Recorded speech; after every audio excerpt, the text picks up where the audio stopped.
नमस्कार दोस्तों, स्वागत है आप सभी का आपके अपने YouTube चैनल हिंदी अकेडमी में। यहाँ पर हम लोग तैयारी कर रहे हैं टीजीटी और पीजीटी हिंदी की। अगर आप लोग भी तैयारी कर रहे हैं टीजीटी हिंदी, पीजीटी हिंदी की किसी भी स्टेट से, या फिर आप लोग तैयारी कर रहे हैं सेंट्रल लेवल के एग्ज़ाम की, एनवीएस, केवीएस की, या फिर DSSB, यूपी टीजीटी, पीजीटी, या फिर किसी अन्य राज्य के किसी एग्ज़ाम की तैयारी हिंदी विषय के साथ कर रहे हैं, तो आप लोग हमारे साथ में जुड़ सकते हैं। आप लोगों को यहाँ पर पूरी तैयारी एक सिस्टमेटिक ढंग से कराई जाती है। और अभी हम लोग चला रहे हैं एक स्पेशल सीरीज़, जिसके अंदर महत्वपूर्ण प्रश्नों की श्रृंखला है, जिसको हम लोगों ने नाम दिया है 20 का दम। डेली हम लोग यहाँ पर 20 क्वेश्चंस करते हैं, जो आप लोगों के लिए एग्ज़ाम के लिए बहुत ज़्यादा महत्वपूर्ण हैं। और ये वे सभी क्वेश्चंस हैं जो कहीं न कहीं किसी न किसी हिंदी के एग्ज़ाम में पूछे गए हैं। तो चलिए शुरू करते हैं। और आज के 20 प्रश्न में पहला प्रश्न है कि एक रचना है, आप बताएंगे वो किसकी रचना है। नंबर 1, और रचना का नाम है मृगनयनी। मृगनयनी किसका उपन्यास है? तो किसका है? वृंदावन लाल वर्मा। किसका उपन्यास है? वृंदावन लाल वर्मा जी का उपन्यास है मृगनयनी। चलिए क्वेश्चन नंबर 2 पे देखें। क्वेश्चन नंबर 2 है, जायसी ग्रंथावली का संपादन किसने किया है? जायसी ग्रंथावली का संपादन किसने किया है? तो आंसर क्या होगा? रामचंद्र शुक्ल जी। क्वेश्चन नंबर 3 देखिए। अगला जो हमारा क्वेश्चन है वो है, गुनाहों का देवता किसकी रचना है? तो बहुत ही महत्वपूर्ण रचना है, बहुत बार पूछी जाती है। कौन है? धर्मवीर भारती।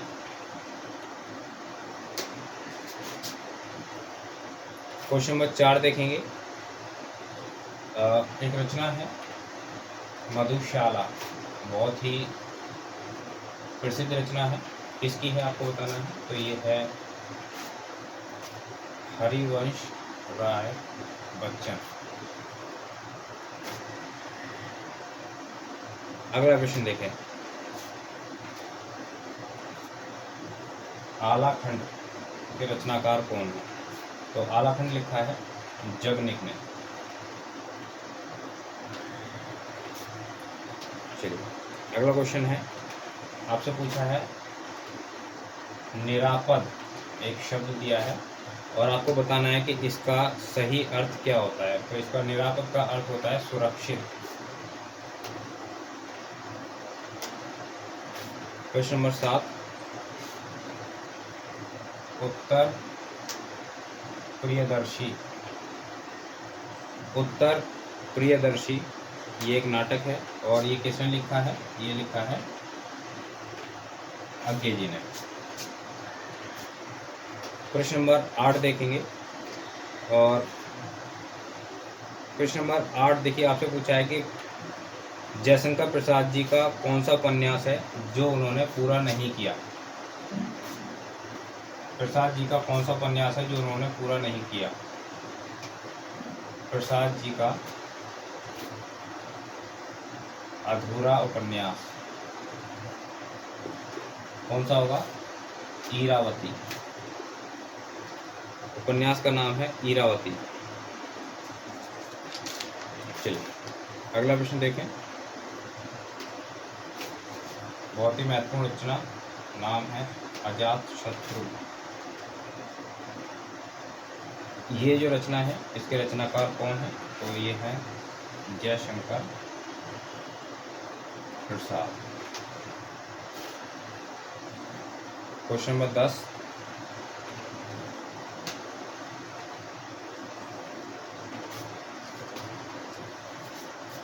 क्वेश्चन पूछा है जगदीश चंद्र माथुर की रचना 10 तस्वीरें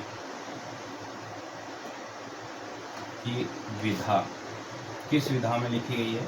जगदीश चंद्र माथुर जी की रचना है 10 तस्वीरें, किस विधा में लिखी हैं ये आपको बताना है। तो कौन सी विधा है इसकी? रेखा चित्र। क्वेश्चन नंबर 11 देखेंगे आप लोग।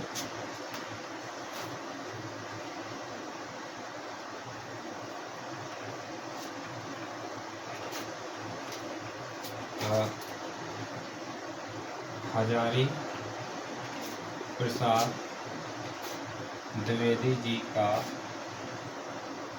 आत्मकथात्मक उपन्यास कौन सा है, ये बताना है। हजारी प्रसाद द्विवेदी जी का आत्मकथात्मक उपन्यास कौन सा है, ये बताएं। तो कौन सा रहेगा? वाण भट्ट की आत्मकथा। वाण भट्ट की आत्मकथा। क्वेश्चन नंबर 12 देखिए।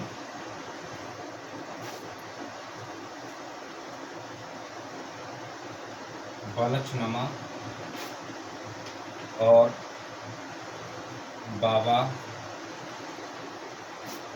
बटेश्वर नाथ, ये दो उपन्यास हैं। आप बताएं किसके हैं?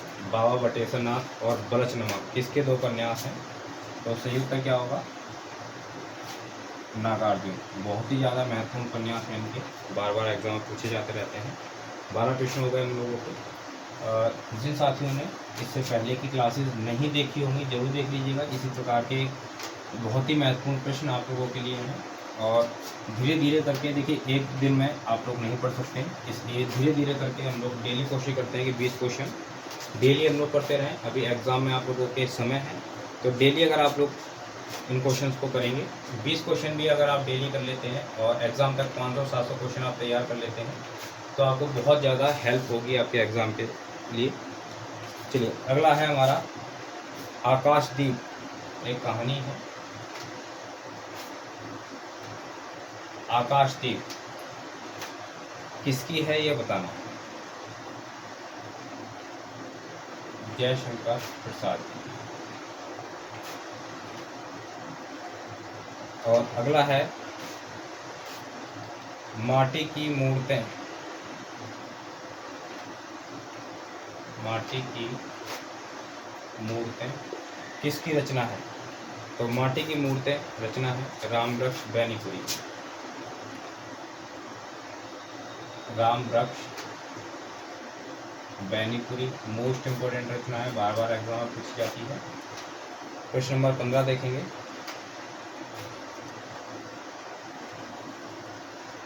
ये कई बार क्वेश्चन पूछा जाता है आपका,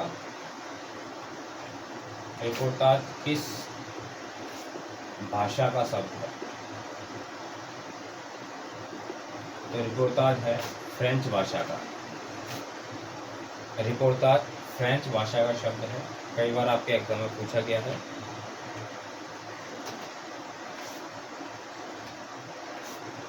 अर्ध कथानक के रचनाकार। अर्ध कथानक के रचनाकार कौन है? बनारसी दास जैन। बनारसी दास जैन अर्ध कथानक के रचनाकार हैं। अगला प्रश्न है, बहुत ही महत्वपूर्ण पंक्ति है, बहुत ही महत्वपूर्ण पंक्ति। नारी तुम केवल श्रद्धा हो। नारी तुम केवल श्रद्धा हो, ये किसकी पंक्ति है? बहुत ही महत्वपूर्ण है, बहुत ही महत्वपूर्ण है। आइए हैं जयशंकर प्रसाद। किस रचना से है, ये आप लोग कमेंट बॉक्स में बताएं, क्योंकि रचना भी बहुत ज़्यादा महत्वपूर्ण है। किस रचना से है आप लोग कमेंट बॉक्स में जरूर बताएं। चलिए, अगला क्वेश्चन।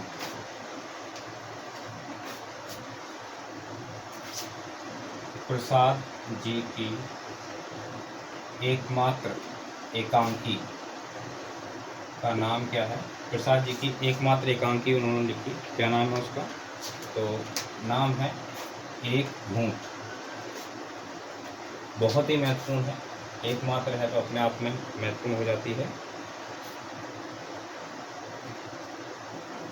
नाटक को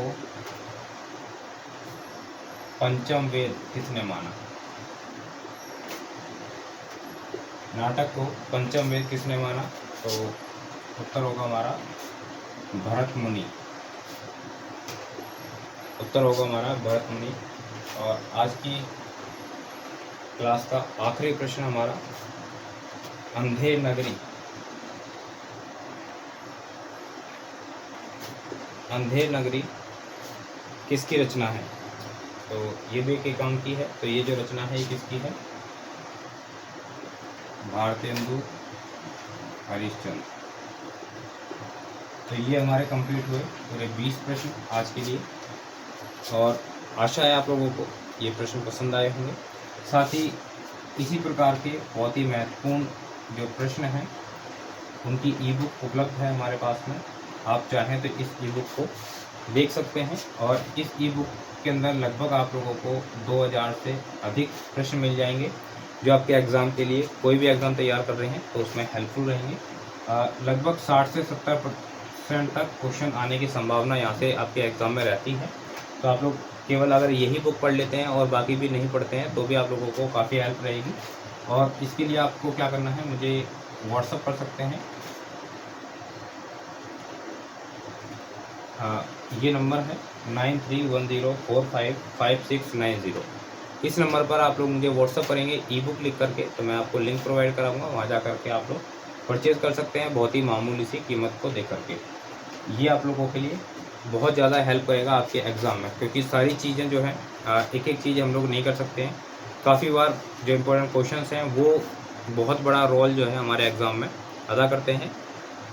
साथ ही अगर आप लोग टीजीटी के पीजीटी की तैयारी कर रहे हैं एनवीएस के एग्ज़ाम के लिए या फिर यूपी टीजीटी पीजीटी के लिए, तो बैच को ज्वाइन कर सकते हैं हिंदी एकेडमी के, और उस बैच को ज्वाइन करके आप लोग अपनी सफलता को प्राप्त करने के रास्ते पर अग्रसर हो सकते हैं।